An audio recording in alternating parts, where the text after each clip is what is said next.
NHA CCMA 2026 Study Guide. Question 1. A CCMA is preparing to administer an intramuscular injection to an adult patient. The medication insert specifies a Z-track method. Which of the following best describes the primary purpose of using the Z-track technique? To ensure faster absorption of the medication into the bloodstream. To reduce the patient's pain at the injection site. To prevent medication from leaking back into the subcutaneous tissue. To minimize the risk of hitting a nerve or blood vessel. The Z-track method involves pulling skin and tissue sideways before injection, then releasing after needle withdrawal. This creates a zigzag path that seals medication deep in muscle, preventing leakage into subcutaneous tissue, especially important for irritating medications. Question 2. A patient reports feeling lightheaded and dizzy while having blood drawn. The CCMA immediately lowers the patient's head and elevates their legs. Which physiological response is the CCMA primarily trying to counteract? Hypoglycemia, vasovagal syncope, anaphylactic shock, hyperventilation. Vasovagal syncope is a common reaction to stress, pain, or fear during venipuncture, causing sudden drop in heart rate and blood pressure. Lowering the head and elevating legs restores blood flow to the brain, directly counteracting reduced cerebral perfusion and preventing a full fainting episode. Question 3. A CCMA is performing a spirometry test. The patient consistently fails to exhale for the minimum required 6 seconds despite coaching. Which of the following is the most appropriate next step? Document poor effort and conclude the test. Instruct patient to try even harder, emphasizing the 6-second requirement. Encourage 3 more attempts, then refer for further evaluation. Verify patient understanding and assess for physical limitations or discomfort. Before abandoning the test or forcing further attempts, the CCMA should explore underlying reasons such as misunderstanding instructions, physical pain, or pulmonary limitations. Addressing these factors ensures accurate results and maintains patient comfort. Question 4. A CCMA observes a blood specimen for a PT/INR test that has clotted in the light blue top tube. The patient is no longer available. What is the most appropriate action? Remove the clot, then centrifuge the specimen. Document the issue and redraw the specimen at a later time.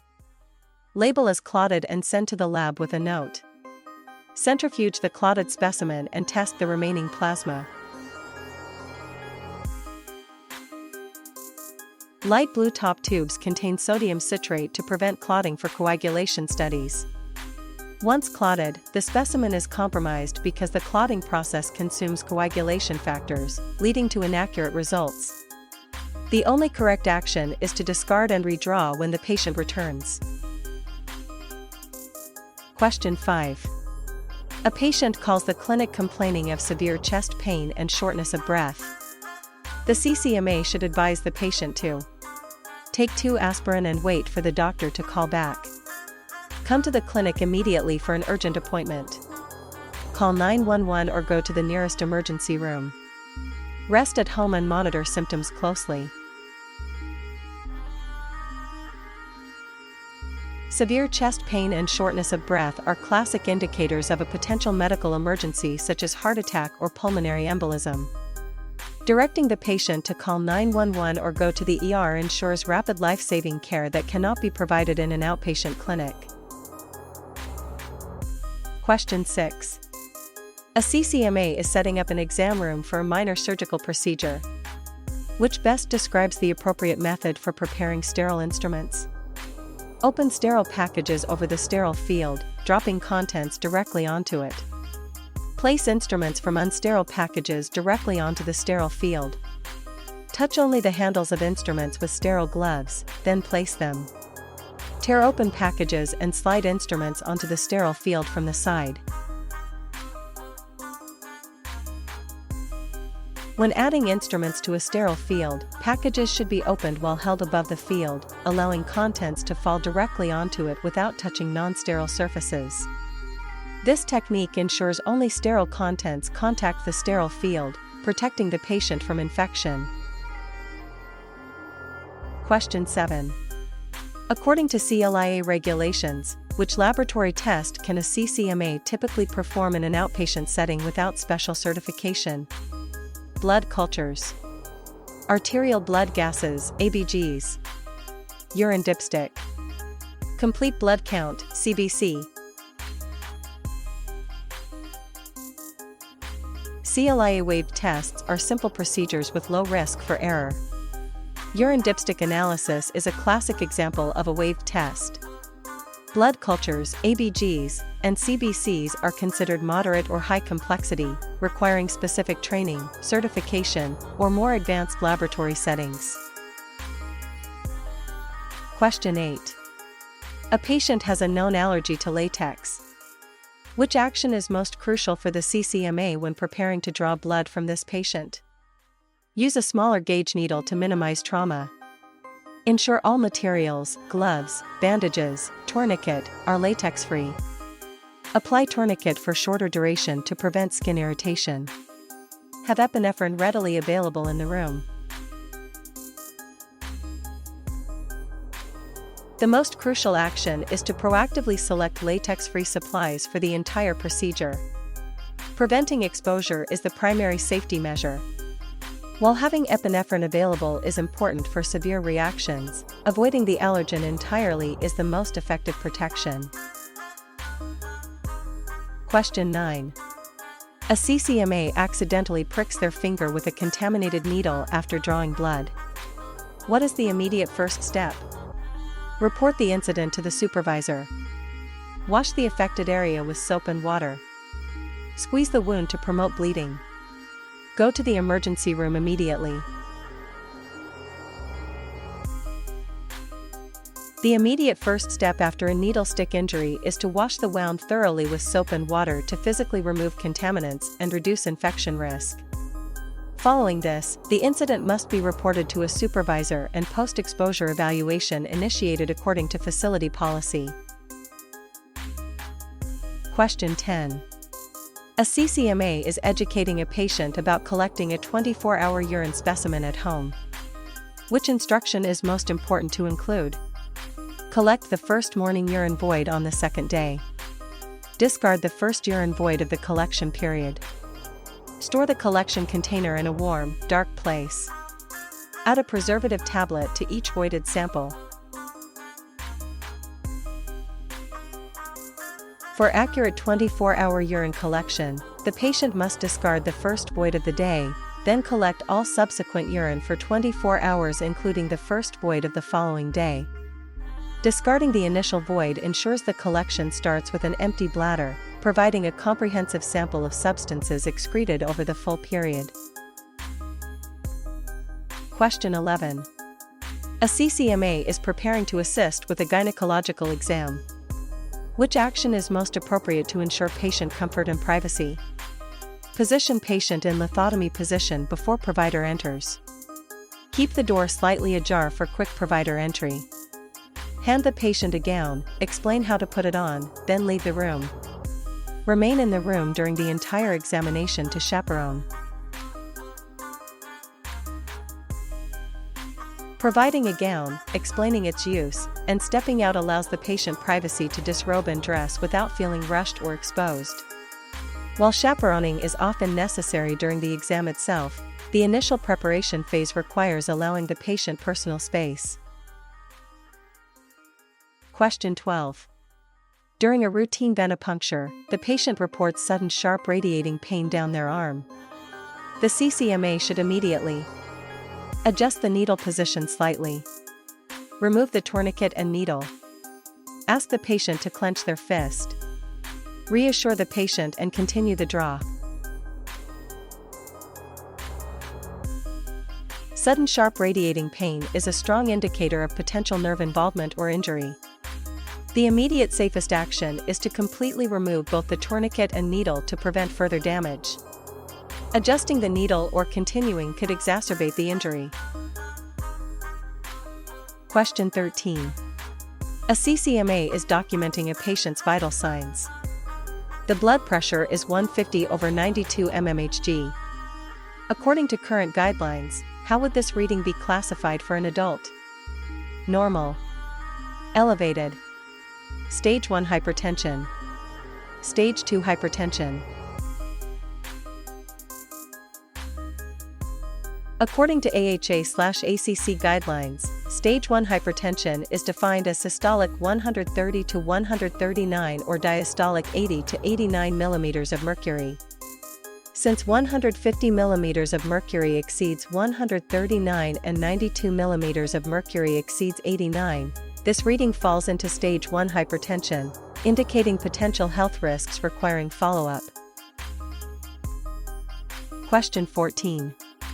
A CCMA is preparing to perform an EKG on a patient with dextrocardia. Which modification is essential for accurate results? Place all limb leads on the opposite limbs. Reverse the V1 and V2 electrode placement. Place precordial leads on the right side of the chest. Increase the EKG machine's gain setting. Dextrocardia is a condition where the heart is located on the right side of the chest. For accurate EKG results, precordial leads, V1 V6, must be placed on the right side of the chest in mirror image of standard placement, often noted as VR1 VR6. This ensures correct recording of the heart's electrical activity.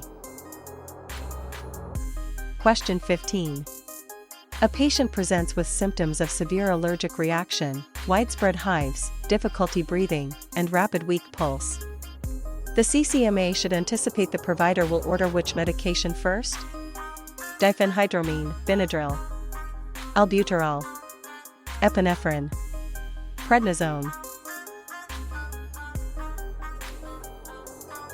These symptoms indicate anaphylaxis, a life-threatening systemic allergic reaction.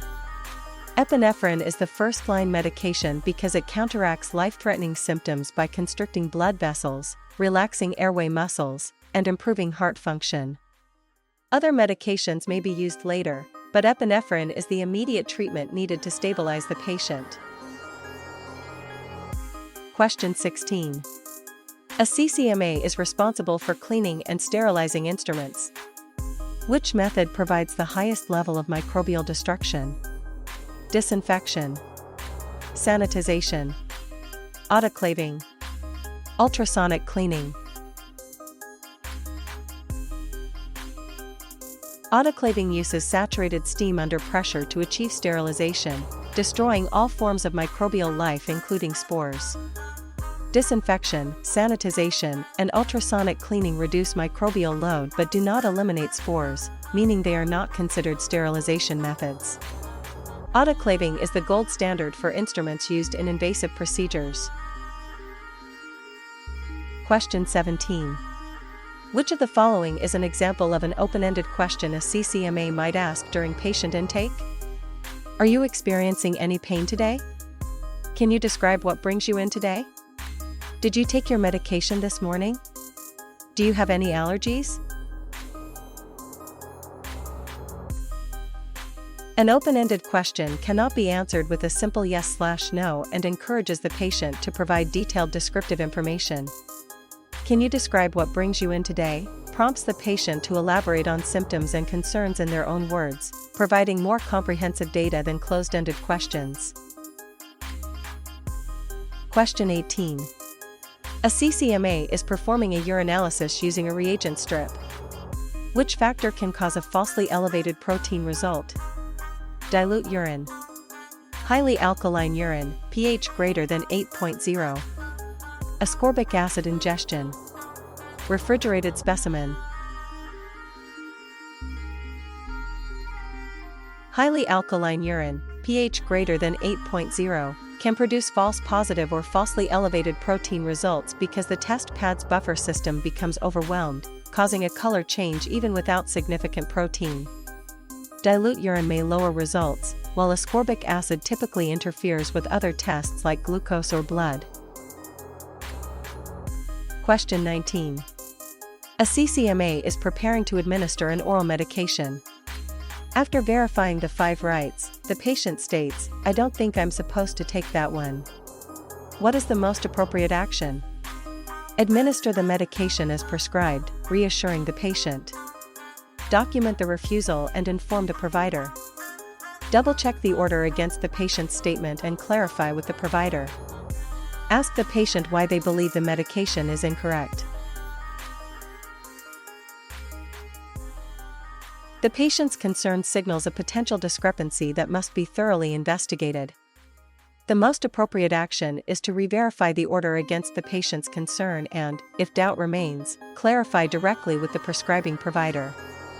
This ensures patient safety by preventing potential medication errors. Question 20. A patient presents with a laceration that is actively bleeding heavily.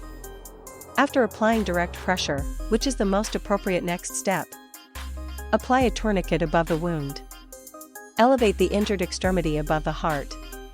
Cleanse the wound thoroughly with antiseptic. Cover the wound with sterile dressing.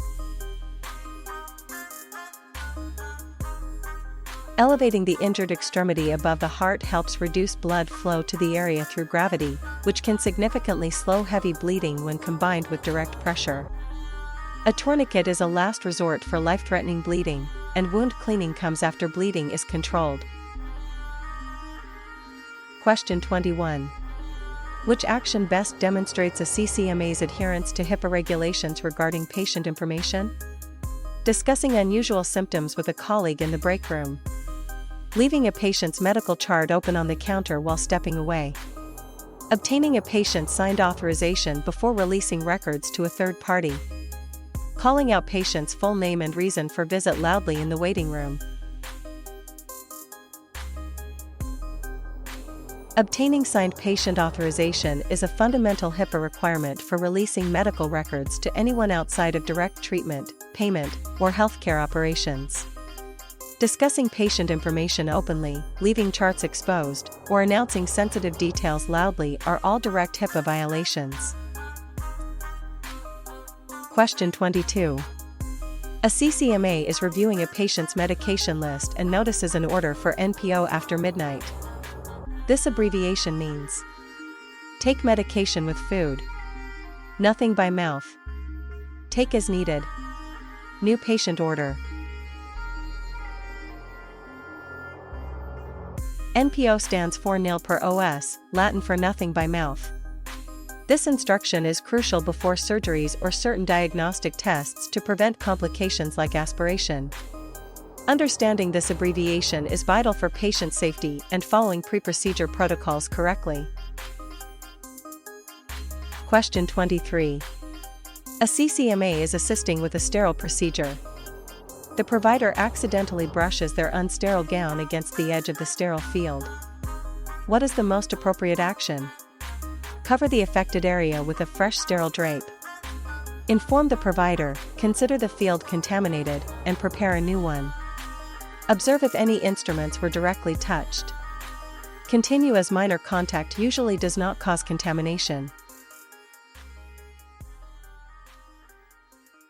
Any contact between an unsterile object and a sterile field renders the entire field contaminated, regardless of whether specific instruments were directly touched.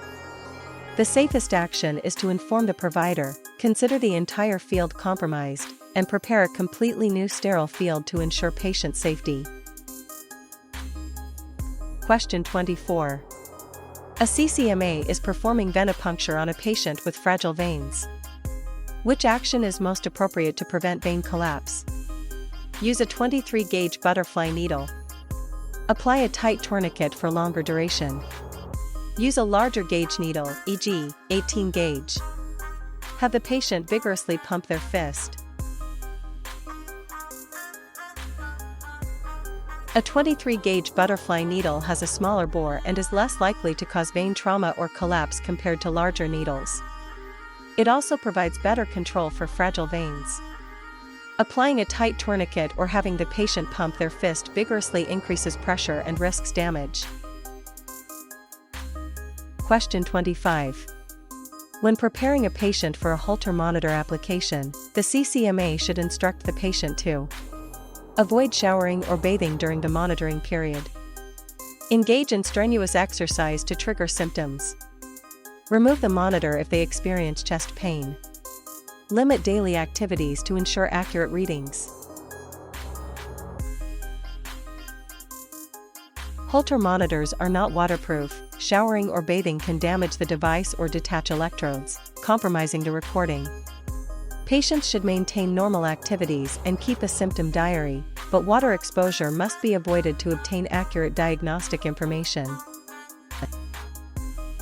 Question 26.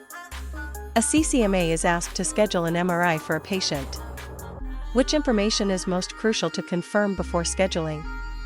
Preferred time of day for the appointment. If they have any metal implants or pacemakers. Transportation needs to the facility. Dietary restrictions before the scan. MRI machines use powerful magnets. Metal implants, pacemakers, aneurysm clips, cochlear implants are absolute contraindications due to risk of device malfunction, heating, or movement, which could cause serious injury or death. This safety screening is vital before any MRI is scheduled.